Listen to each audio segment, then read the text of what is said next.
Oke, kita teruskan sampai dengan bulan Desember tahun 2020. Langsung misalnya, untuk mempersingkat kita sampai di bulan Desember misalnya. Kok ini bisa 0 gimana? Oke, kita bahas. Di bulan Desember. Sebelum masuk di bulan Desember, kita lihat dulu tentang penilaian tengah semester. Itu dilaksanakan di bulan September ya. Tanggal 14 sampai tanggal 23. Nah, ini. Kita lihat di bulan September sekaligus. Oke, supaya kita paham tentang penilaian tengah semester. Di sini penilaian tengah semester oleh sekolah dijadwalkan sehingga nanti ini sudah tidak masuk di jam efektif. Sehingga kita bisa lihat di sini ya. Bulan September coba kita lihat. Ada 5 minggu. Minggu pertama ini 30-31 masuk sini ya, bulan September. Maka di sini ada 5 minggu. 1 2 3 4 5. Ini masuk ini karena 3 hari. 1 2 3 4 5. Ini ada 5 minggu. Kemudian jumlah minggu tidak efektif itu ada 2. Apa yang saya bilang tadi yaitu ini jadinya karena ini penilaian tengah semester ini sudah dijadwalkan, jadi ini tidak masuk minggu efektif. Jadi sehingga ini tidak efektif sehingga masuknya. Sehingga ini tadi kan sampai tanggal 23 ini ya. 14 sampai tanggal 23. Sehingga ini 3 hari sudah terpakai, tersisa 2 hari ini yang efektif ini tidak masuk karena minimal harus 3 efektif. Sehingga ada 2 minggu yang tidak efektif.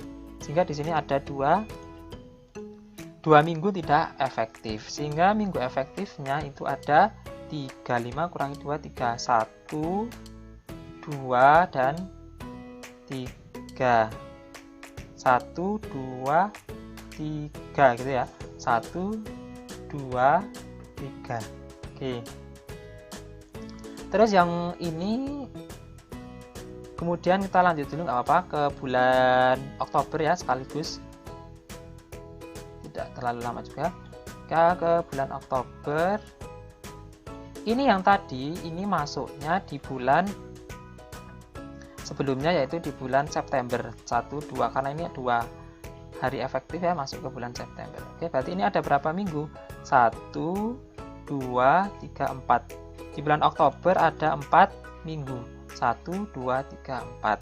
Kemudian jumlah minggu tidak efektifnya ini cuma liburnya 1 kali di hari ini ya, semuanya berarti efektif karena ini kepakai. Jadi minggu tidak efektifnya tidak ada. Kemudian jumlah minggu efektifnya otomatis ada 4. 4 kurangi 0 4. Kemudian jumlah hari efektifnya ada 4 juga dan kita kalikan 4 kali 3 sama dengan 12 sehingga jumlah jam efektifnya ada 12 jam pelajaran. Baik, kita masuk ke bulan November. Di bulan November ini ada 4 minggu efektif. Kita lihatnya dari mana? Dari sini ya, 1, 2, 3, 4. Ada 4 minggu efektif. Kemudian jumlah minggu tidak efektifnya di sini juga 0. Semuanya efektif ya. Karena liburnya hanya 1 kali ini hari guru nasional. Semuanya efektif. Berarti ada jumlah minggu efektifnya ada 4. Kemudian jumlah jam efektifnya, hari efektifnya juga ada 4 sehingga 4 kali 3 12. Nah, ini yang di bulan Desember. Sekarang kita kok bisa 0? Ini gimana nih? 0 CP gitu ya. Kita masuk ke bulan Desember. Apa sih yang menyebabkan itu 0? Baik, kita lihat di sini. Di bulan Desember tahun 2020 ada 5 minggu. Ada 5 minggu. 1, 2, 3, 4, 5. Kemudian sekolah ini menjadwalkan adanya kegiatan penilaian akhir semester 1 dari tanggal 1 sampai tanggal 12, 2 minggu ini ya. Karena ini dijadwalkan, jadi ini terhitung tidak efektif untuk kegiatan pembelajaran. Karena ini untuk ujian saja, untuk ujian yang telah dijadwalkan. Hingga ini masuknya tidak efektif, 2 tidak efektif. Kemudian tanggal ini 18 Desember. 18 Desember itu penerimaan hasil belajar. Biasanya setelah kegiatan penilaian akhir semester itu tidak ada kegiatan pembelajaran. Jadi otomatis kegiatan pembelajaran setelah penilaian akhir semester atau sebelum penerimaan rapot itu sudah tidak masuk dalam minggu efektif. Sudah tidak ada kegiatan pembelajaran. Minggu efektif itu minggu di mana kegiatan pembelajaran berlangsung. Karena ini sudah tidak ada, setelah penilaian sudah tidak ada minggu efektif, walaupun di sini tanggal 18 Desember itu liburnya cuma sehari, karena ini sudah tidak ada pembelajaran maka tidak dihitung minggu efektif karena materinya harus sudah tersampaikan sebelum penilaian gitu ya. Kemudian lagi tanggal 21 sampai 31 ini adalah libur semester 1. Otomatis ini juga tidak masuk minggu efektif sehingga ini tidak efektif. Sehingga otomatis dari 5 minggu ini jumlah minggu tidak efektifnya ada 5, semuanya tidak efektif. Untuk kegiatan belajar, tidak ada kegiatan pelajaran dilaksanakan di bulan Desembernya tidak efektif. Sehingga jumlah minggu efektifnya ada 0. Kemudian hari efektifnya ada 0, jumlah jam efektifnya otomatis ada 0. Kemudian terakhir kita jumlahkan. Kita jumlahkan semuanya minggu dalam semesternya ini ada 27 minggu yang efektif, jumlah minggu 27 minggu ya. Kemudian di sini jumlah minggu tidak efektifnya ada 11 minggu. Kemudian jumlah minggu efektifnya ada 16 minggu, jumlah hari efektifnya ada 16, jumlah jam efektifnya adalah ada 48 jam pelajaran. Sehingga kita tatap muka dilaksanakan di jam efektif ini ada 48 jam minimal. Ini bukan jam tatap muka tapi istilahnya jam yang kita butuhkan, yang kita terima untuk kegiatan pembelajaran. Sehingga di sini ada 48 jam pelajaran yang efektif digunakan untuk mengajar di kelas 10 MIPA 3 selama di hari Jumat ini ada 48 jam pelajaran. Oke, di sini tatap muka 31. Kita masuk ke perhitungan minggu efektif.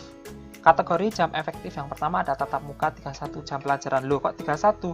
Di sini 48. Ini adalah total ya, ini adalah total semua jam di semester Gasal. Ada 48, ini total semuanya.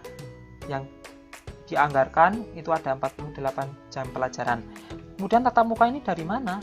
Tatap muka adalah jam yang kita gunakan untuk menerangkan KI dan KD, menerangkan kompetensi dasar.